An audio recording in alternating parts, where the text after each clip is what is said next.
Los criminólogos dicen que no existe el crimen perfecto. Lo que existe es el crimen mal investigado. Siempre, en cualquier investigación, aparece una pista clave que lleva hacia el asesino. Encontrémosla juntos, repasando este caso abierto. Hola a todos, mi nombre es León, y en cada video repasaremos todos los detalles de los más terribles casos criminales. Antes de empezar, no te olvides de suscribirte y dejar tu me gusta para que pueda seguir trayéndote el mejor contenido de investigación. Recuerda también activar la campanita, ya que estaré subiendo videos 3 veces a la semana. Empecemos. El caso de Hans Pozo Vergara.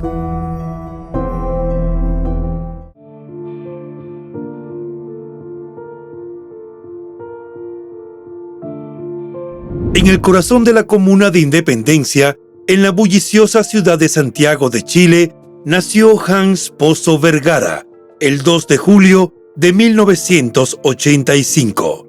Su llegada al mundo estuvo marcada por una danza de carencias, tanto económicas como afectivas. Esa situación tejió las primeras etapas de su vida. Sin embargo, las raíces de su historia son complejas y misteriosas. Hans y su hermano Andrés Vergara, quien era apenas un año mayor, enfrentaron la falta de cariño de la mujer que les dio la vida, Ada del Carmen Vergara, a quien todos llamaban por su segundo nombre. Era una figura itinerante, aparentemente poco dotada de la paciencia y el amor requeridos por la ardua labor de criar a 2 almas. Así, Carmen se desvaneció de sus vidas cuando eran apenas 2 destellos de inocencia. Según las reseñas, su tío Francisco Pozo, un moreno con cara de buen hombre, y su esposa, la señora María, se hicieron cargo de Hans, un bebé blanquito, rubio, de ojos azules. Según se dice en el barrio, la madre biológica, poco después de parirlo, sencillamente se deshizo de él porque era claro, muy distinto a ella y a su esposo. Así Hans creció, amparado por sus tíos, en la Villa 22 de Septiembre, en el paradero 30 de Santa Rosa, La Pintana. La villa es un conjunto de 40 casas autoconstruidas por un grupo de pobladores que lideraron la toma de los terrenos exactamente en el mes de septiembre de 1983. Francisco y María eran parte del movimiento de familias sin techo que no pocas veces enfrentaron bombas lacrimógenas y tanquetas para desalojarlos. A pesar de eso, Hans fue dejado en las manos de ambos a los 28 días de nacido. Pero la falta de una madre biológica fue suplida por la solidaridad de quienes tienen poco y comparten lo suyo. Así, Hans tuvo varias nodrizas que se alternaban para amamantarlo durante sus primeros meses de vida. Esas mismas mujeres fueron parte de una especie de familia extendida que intentó protegerlo en diferentes ocasiones en las cuales la vida se le puso muy difícil. El barrio también le puso apodo. Por su color de piel y de cabello lo llamaban el rucio, que es como se llama a los caballos de pelaje blanquecino. Por su parte, Andrés tuvo una madre adoptiva cuya identidad permanece en reserva y que es considerada una persona protectora que cuidó de un alma vulnerable en un mundo repleto de incertidumbres, tal como Francisco y María hicieron con Hans. Las infancias de los hermanitos estuvieron separadas geográficamente. Hans residía en la villa de La Pintana y Andrés en San Bernardo. Sin embargo, según quienes los vieron crecer, el lado fraternal que los unía superaba las barreras urbanas. Los hermanos compartían risas y secretos en las calles polvorientas, jugaban sin preocupaciones hasta que el sol se ocultaba. Eran tiempos de juegos y risas, de confidencias y complicidad, que iban creando recuerdos. Hans siempre fue un muchacho tranquilo, pacífico e introvertido. Cuando era chico, otra niña del barrio llamada Maca se declaró novia de aquel rubiecito que no tenía papás y al que le gustaba escribir poesía. También escuchaba al grupo de rumba español Los Chichos. Pero la vida, que a veces puede mostrarse caprichosa y cruel, trajo consigo un giro oscuro en su historia. A medida que la niñez iba quedando atrás y daba paso a la adolescencia, con todas sus inseguridades y cambios, aparecieron algunos seres siniestros que le torcieron el rumbo no solo a Hans, sino también a Andrés. A los 13 años, según relató Andrés posteriormente, la inocencia fue arrebatada por las garras de las sustancias adictivas que comenzaron por disminuir el dolor eterno del abandono materno y que luego los sumergieron en el más oscuro de los mundos. Los dos hermanos, antes inseparables en la risa, ahora se veían atrapados juntos en el torbellino de la dependencia y la autodestrucción. Andrés tuvo un momento de lucidez y formuló una propuesta de rehabilitación, pero Hans no deseaba escuchar nada parecido y se aferró a su estilo de vida. Se llenó de ira con su hermano y rechazó de plano la idea. La distancia entre los hermanos creció como un abismo, una sombra insuperable. El quiebre ocurrió a los 15 años, cuando los tíos se vieron rebasados en la capacidad de soportar los desmanes de adolescente. Los pequeños hurtos dejaron de ser ocasionales y se volvieron un problema diario. Estaba desmantelando poco a poco el hogar de Francisco y María, vendiendo los objetos para obtener dinero que financiara su consumo adictivo de pasta base.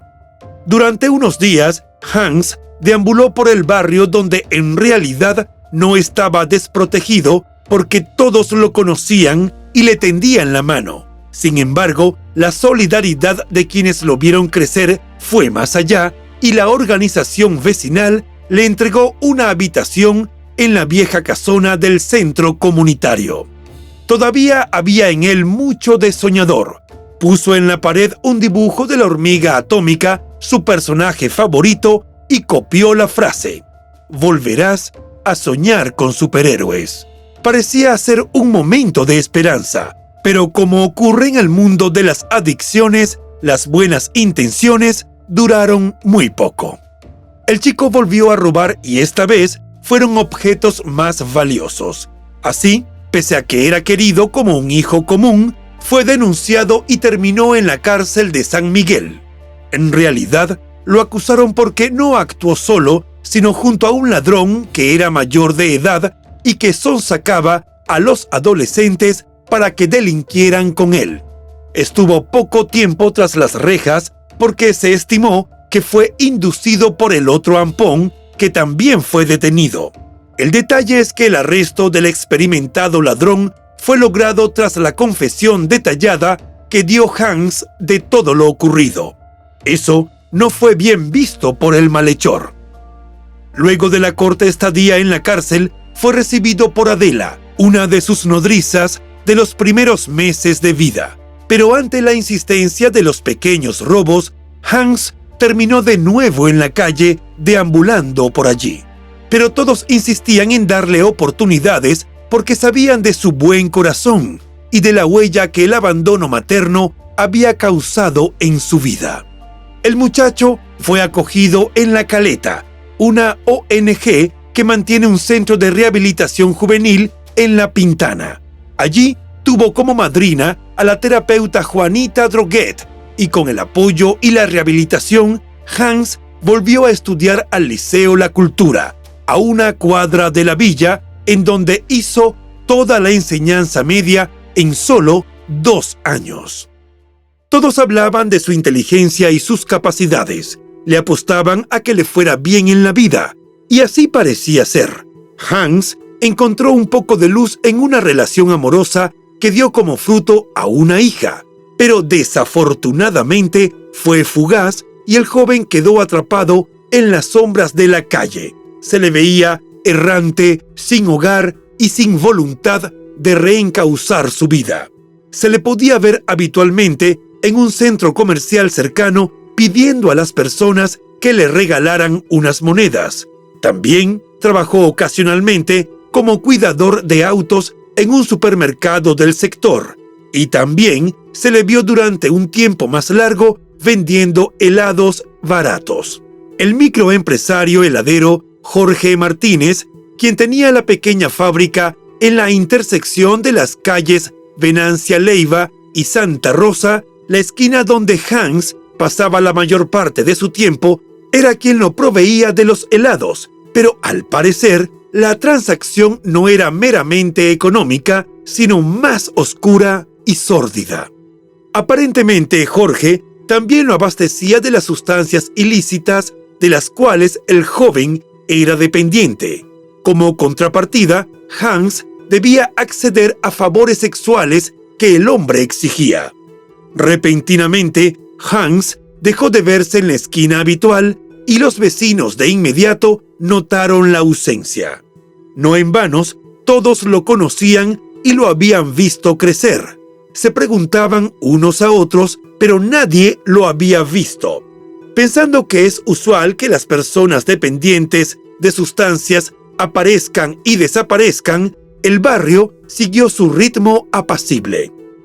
El 27 de marzo de 2006, en un callejón olvidado de Puente Alto, un hecho macabro echó por tierra la paz de la comunidad. Un grupo de niños tropezó con el inesperado y grotesco espectáculo de un perro llamado Rocky sosteniendo en su hocico un pedazo de un pie humano. El hallazgo escalofriante desencadenaría una serie de eventos macabros y perturbadores que tendrían por escenario diversas calles de Santiago durante la siguiente semana. La reseña del diario Las Últimas Noticias detalló que una voz joven y temblorosa, la de Jocelyn Díaz, se alzó desde Puente Alto, llevando consigo el espeluznante relato y una imagen impactante. Con un susurro dijo al teléfono de la redacción del diario que tenía una foto que les podía interesar. Desde ese momento, la noche se transformó en un correr general, mientras un reportero emprendía un apresurado viaje hacia el lugar que luego fue conocido como el epicentro del horror. En el rincón oscuro de Quitalmahue, el paradero 47 de Santa Rosa, el silencio lo rompía el zumbido de los insectos alrededor de una bolsa de basura de la cual emergía el pie humano. Con la llegada de las primeras luces del día siguiente, descubrieron la escena, y los peritos, en una tarea sigilosa, se dispusieron a revisar minuciosamente para desentrañar el misterioso hallazgo. La noticia se difundió como un reguero de pólvora tras aparecer en las páginas de los diarios y en especial del matutino al cual Jocelyn llamó, desafiando la oscuridad y dispuesta a que no quedara a la sombra esa tragedia que afectaba al barrio y de la cual no se tenía ni idea en el momento. Los rumores comenzaron a circular por el vecindario y era aterrador pensar que había un carnicero que despojaba de la vida a personas y las fragmentaba.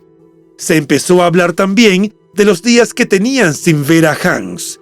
Los comentarios en voz baja mencionaban una enigmática camioneta blanca que depositaba su carga terrible en terrenos baldíos. En cada puerta de cada casa se tejía una red de especulaciones que cubría el barrio con un manto de inquietud. Tristemente célebres se volvieron los sitios a los que nadie miraba regularmente. Por primera vez, los callejones empolvados de La Pintana y Puente Alto, lugares que antes pasaban desapercibidos, ahora eran el centro de la atención. Ahí fue cuando se puso de relieve la falta de seguridad y la carencia casi absoluta de tendido eléctrico, convertidas en los mejores cómplices de la macabra tarea de la persona que esparcía restos humanos como si fueran simples despojos. El hallazgo del pie aquella noche fue el inicio de una serie de sucesos que sumergieron a la ciudad en el miedo y a la vez generaron una enorme curiosidad por entender lo que ocurría.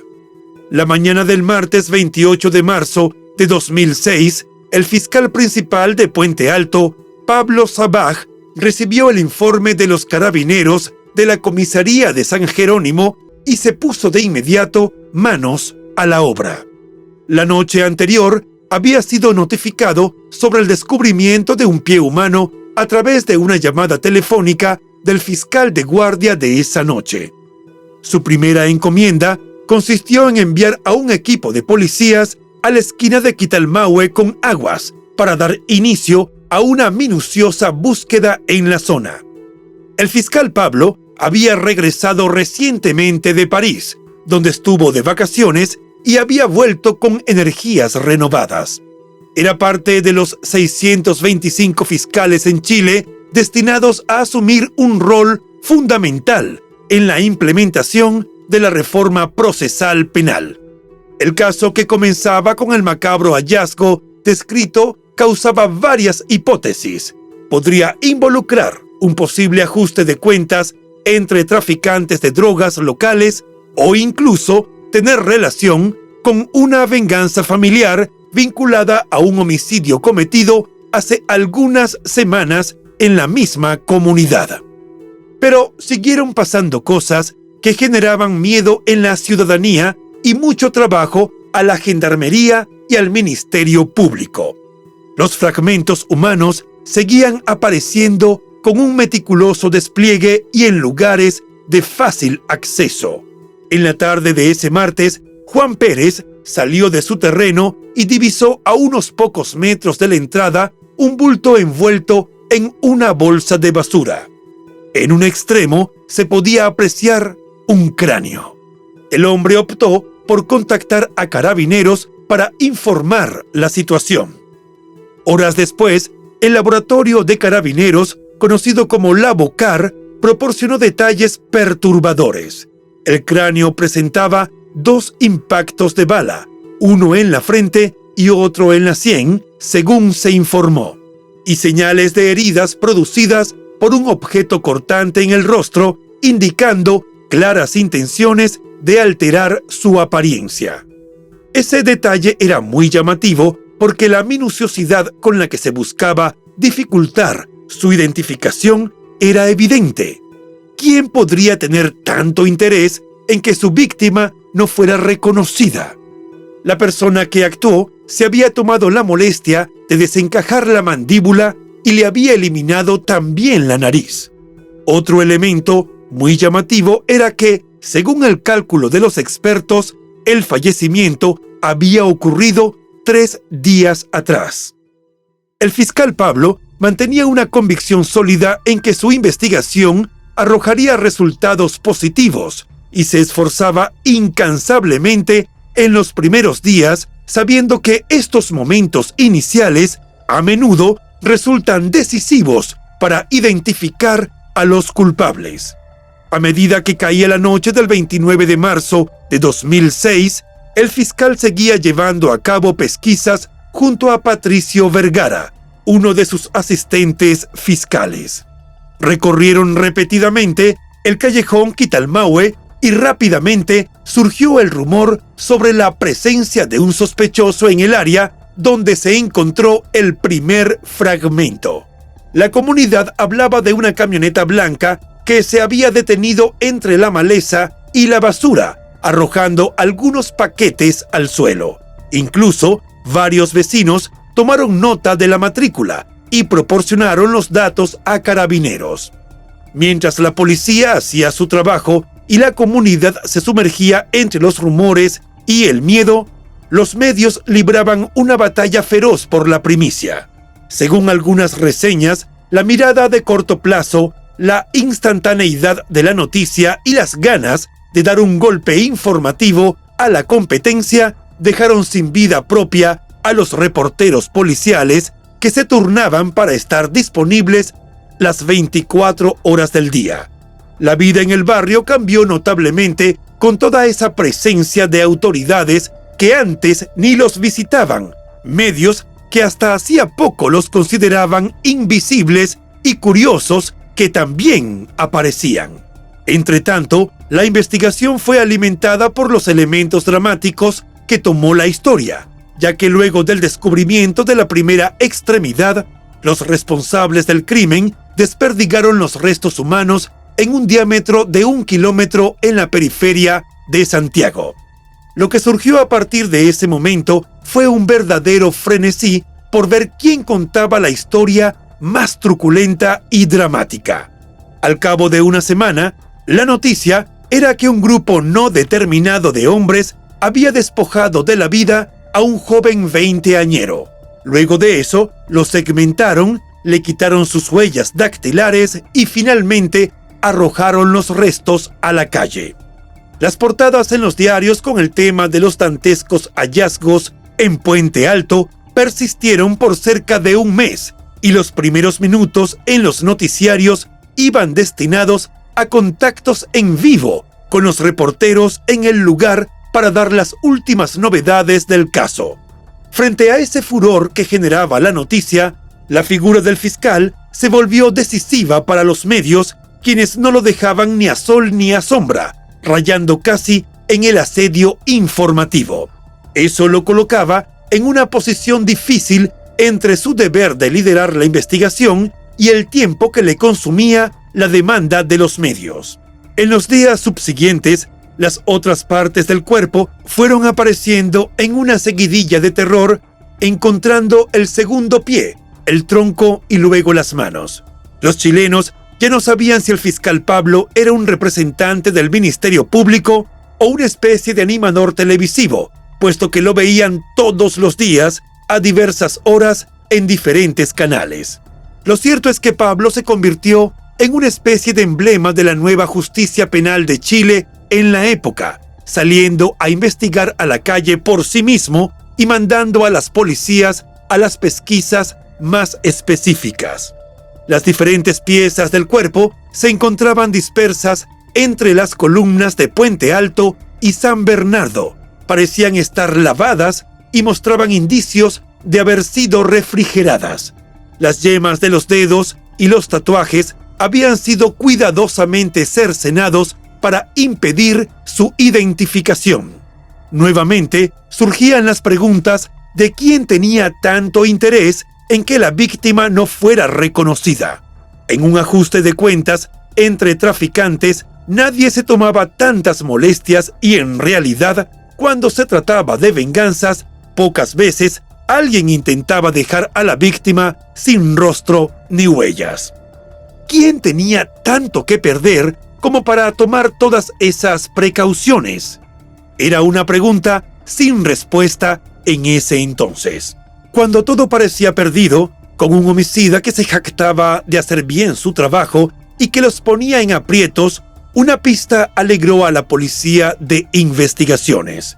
Un minúsculo tatuaje, similar a un cupido con arco y flecha, fue encontrado en el antebrazo derecho del joven. Y aunque se trataba de un dibujo hecho en forma artesanal, el pigmento era de excelente calidad, por lo cual fue imposible sacarlo por completo con los objetos filosos que tan buen resultado dieron en los otros tatuajes. Sin embargo, el caso seguía sin pistas concretas y hasta el sábado 1 de abril de 2006 se barajaban varias hipótesis. A falta de una mejor opción, se seguía pensando en un posible ajuste de cuentas entre bandas de narcotraficantes, la venganza de una secta o simplemente una revancha de grupos rivales. Lo nuevo fue que se incluyó entre las posibilidades el componente emocional e incluso se insinuó un crimen entre homosexuales. La tarea era agobiante, porque desde que aparecieron las primeras partes del cuerpo, muchas personas que tenían familiares desaparecidos fueron a Carabineros a señalar que podría tratarse de sus allegados. Para poder descartarlos, había que recurrir a exámenes de sangre que requerían tiempo y recursos. En los primeros 5 días de investigación, se realizaron 12 comparaciones de ADN, pero todos dieron negativo. Por fortuna, el servicio médico legal sumó avances. Con todo el cuerpo reunido, se calculaba en 1.72 metros su estatura y en 27 años su edad. También se encontró una vieja cicatriz por un apuñalamiento, pedazos de hojas de álamos y eucaliptos, marcas de anillos, y en cuanto a los cortes realizados para segmentar el cuerpo, quedó claro que se trataba de tajos rectos, realizados probablemente con una sierra. El fiscal Pablo se aventuró entonces a presentar un perfil de la víctima, a quien describió como una persona sana, que no parecía ser adicta a ningún tipo de sustancias y que no era, según sus palabras textuales, de un estrato social descuidado. Las estimaciones del fiscal se basaban en que el cadáver presentaba su dentadura completa y en buen estado. Además, se trataba de un cuerpo con una buena condición física. Para Pablo, un fanático del gimnasio y de las pesas, esos datos eran irrefutables y jamás se cuestionó que fueran juicios apresurados sobre la investigación. Asimismo, el fiscal Pablo, en conjunto con sus colegas Patricio Vergara y Michael Flores y cerca de 100 hombres de la Brigada de Homicidios, inició una búsqueda en recintos carcelarios del sur de Santiago. Y eso tenía una razón de ser. Estaban siguiendo la pista del tatuaje de Cupido que tenía el joven en su antebrazo derecho, que de acuerdo con la calidad artesanal de la tinta y del dibujo, se trataría de un grabado realizado en el interior de una cárcel. A una semana de la aparición del primero de los restos, surgió un dato revelador que parecía dar un vuelco en la investigación. Una mínima parte de la segunda falange de un dedo pudo ser identificada a través de la reconstrucción digital que realizaba el Laboratorio de Criminalística de Investigaciones, conocido con las siglas LACRIM. Se trataba de un trabajo meticuloso, ya que se desmontaron las porciones de piel donde se encontraron huellas y las colocaron sobre una prenda de protección. Con los datos del Laboratorio de Criminalística de Investigaciones y la información de los archivos carcelarios, el 6 de abril, Gendarmería determinó que los restos correspondían a Hans Hernán Pozo Vergara, apodado El Rucio, el joven de 21 años que había estado anteriormente encarcelado. Mientras las investigaciones se llevaban a cabo, pudieron comprobar que días antes de perder la vida, Hans pernoctó junto con 4 hombres sin hogar como él en una garita del paradero 30 de Avenida Santa Rosa. Cuando la Brigada de Homicidios de la Policía de Investigaciones los entrevistó por separado, todos mencionaron a un hombre de apellido Martínez como una persona de interés que solía estar vinculada con Hans. Las autoridades concluyeron que el homicida había refrigerado los restos de Hans antes de abandonarlos en diferentes sectores de la ciudad.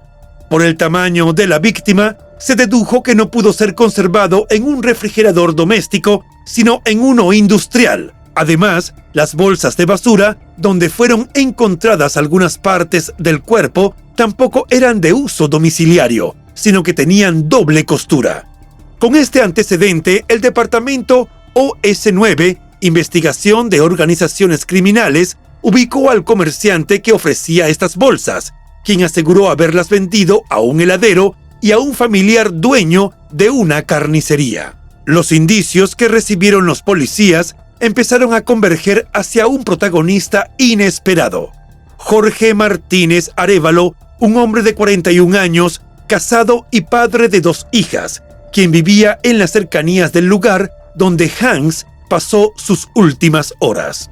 Jorge era el microempresario que abastecía de helados a Hans y también ocupaba el cargo de supervisor en la municipalidad de La Pintana. En lo que corrió el rumor, las voces vecinales hicieron su aporte y comenzaron a surgir testimonios de que el hombre había establecido un peculiar vínculo con Hans, intercambiando favores y compromisos más allá de lo usual. Una vez identificado, el departamento OS9 intervino sus 2 teléfonos y logró determinar que Jorge habría tenido una relación con Hans e incluso habrían ido a moteles juntos. Con esas evidencias, los carabineros intentaron abordarlo para interrogarlo en relación con el crimen. Tras citarlo en 2 ocasiones a declarar y en vista de que no se presentó, el 8 de abril fueron a buscarlo a su fábrica de helados artesanal. Pero lo cierto era que Jorge no estaba dispuesto a comparecer ante las autoridades y tomó una decisión drástica, poniendo fin a su propia vida con un disparo en la cabeza en la oficina de su heladería. Jorge dejó atrás una carta que negaba su implicación en los hechos que derivaron en que Hans perdiera la vida. Acorde a lo relatado por un allegado a la familia de Jorge, llamado Ricardo Celedón, la misiva fue encontrada por Roxana Godoy, la esposa del fallecido, en una habitación de su hogar. En el escrito, alegó ser víctima de extorsión por parte de Hans, a quien identificó como su hijo en el manuscrito de unas 20 páginas. Según el testimonio contenido en la carta, Hans lo amenazaba con dañar a sus 2 hijas. Además, en la carta señaló a 2 individuos sin identificarlos como los responsables de quitarle la vida al jovencito y segmentar su cuerpo. Según su relato por escrito, le había pedido ayuda a 2 supuestos carabineros para asustar a Hans y detener las extorsiones. Sin embargo, los hombres se excedieron y sin que él se los pidiera, acabaron con la vida del joven Hans. El fiscal Pablo, que continuaba liderando la pesquisa, confirmó la existencia de un doble juego por parte del vendedor de helados involucrándose con jóvenes que ejercían el comercio sexual, entre ellos el Rucio, como mayormente se conocía a Hans. El grupo OS9 de carabineros recolectó muestras biológicas en la heladería de Jorge. Allí, con la técnica del luminol, se detectó una mancha de sangre que había sido lavada. Se determinó que correspondía a Hans y por su forma se dedujo que el cadáver había estado en ese lugar después de recibir los impactos de bala. Más tarde, los hermanos de Jorge, tras ser interrogados por el fiscal Pablo, fueron abordados por los periodistas de diferentes medios, quienes seguían ansiosos el final del caso que los mantuvo en vilo durante casi un mes. Aseguraron a la prensa que ellos mismos se habían herido una vez y que esa sangre era de ellos. Otras muestras de sangre se hallaron en el furgón de Jorge, específicamente en el asiento del copiloto y en el asiento trasero. En ese caso, las experticias también determinaron que las muestras pertenecían a Hans. Posteriormente, el departamento OS9 estableció que en el subterráneo de la heladería estaban las 2 marcas de las balas que habían acabado con la vida de Hans. El arma homicida fue la misma que usó Jorge para quitarse la vida. No obstante, los familiares de Jorge negaron tal narrativa y, por el contrario, acusaron directamente a los oficiales de policía de ser responsables del fallecimiento del heladero. Dijeron que le dispararon a la cabeza y que luego hicieron creer que se había quitado la vida. Sin embargo, ese planteamiento carecía de toda lógica, porque Jorge no habría dejado cartas de despedida si no estuviera dispuesto a poner fin a su existencia.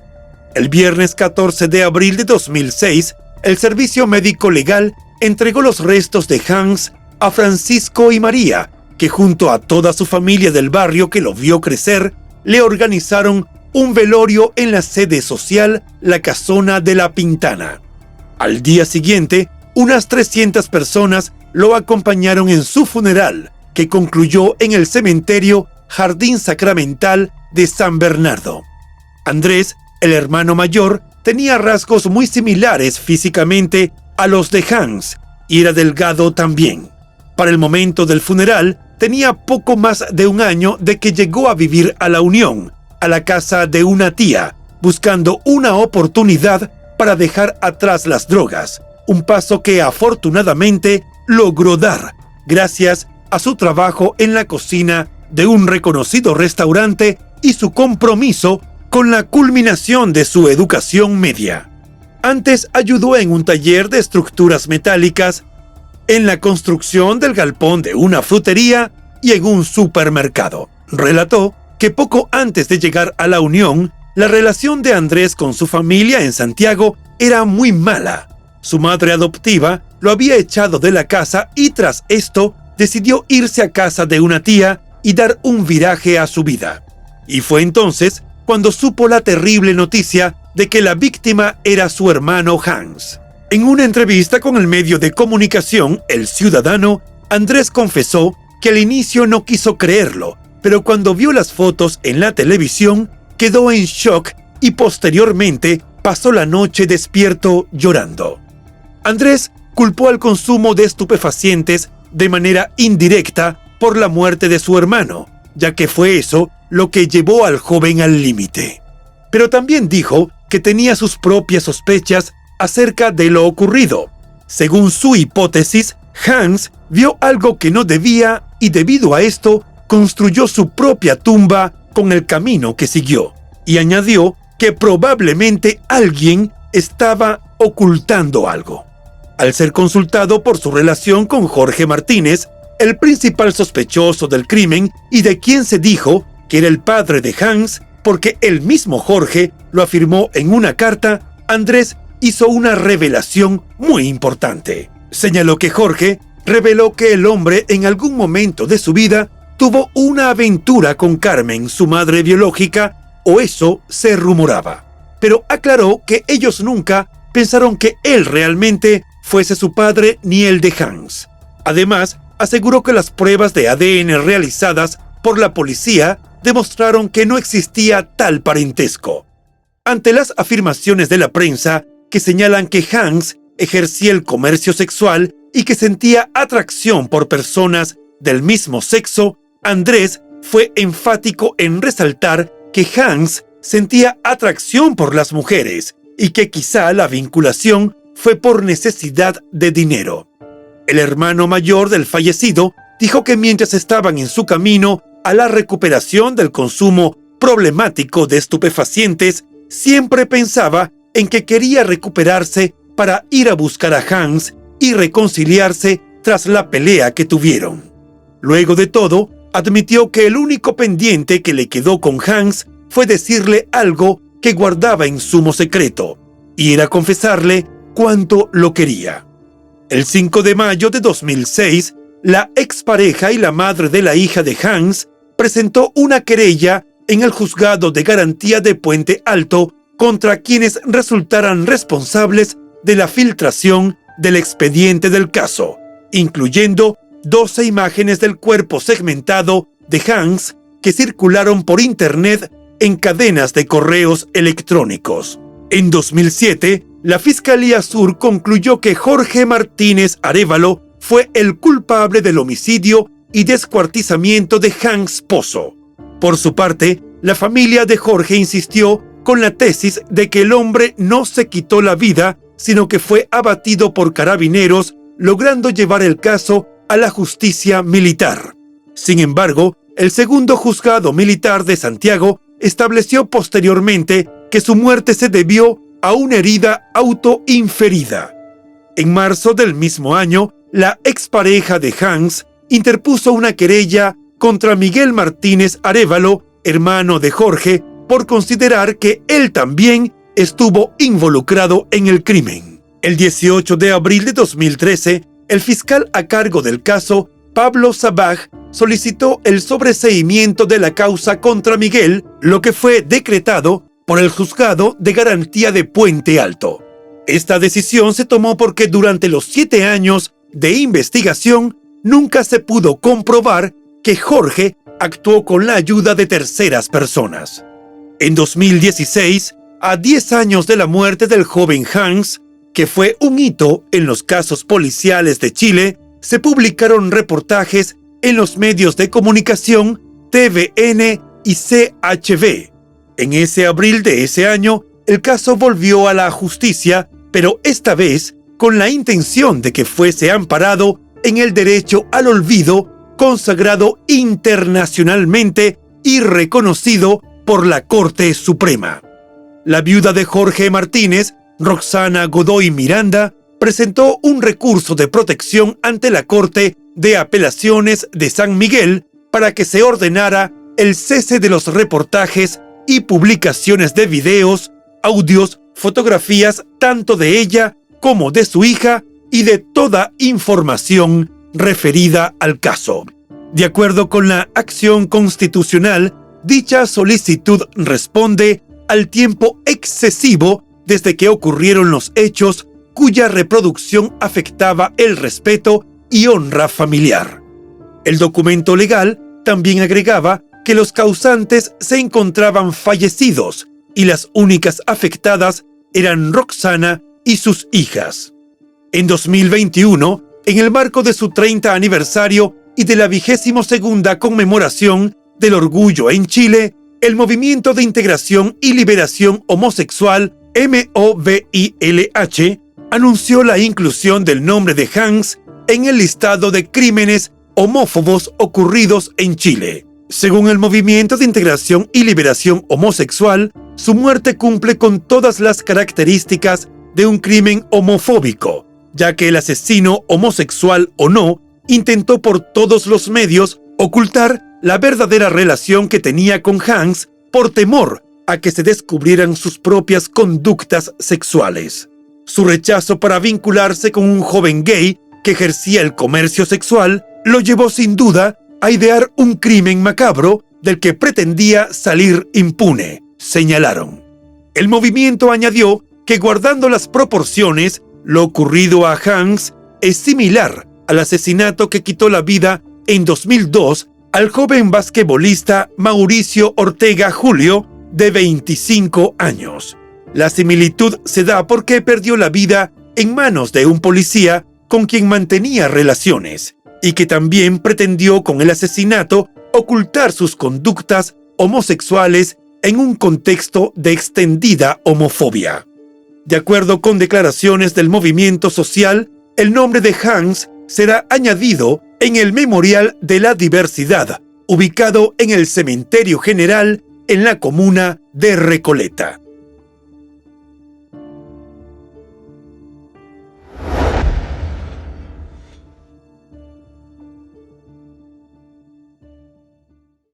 Y bueno, hasta aquí el caso de hoy. Como siempre, agradezco tu apoyo a mi trabajo. Si te suscribes, das un me gusta y compartes este video, me ayudarás a seguir creando contenido. Hasta pronto.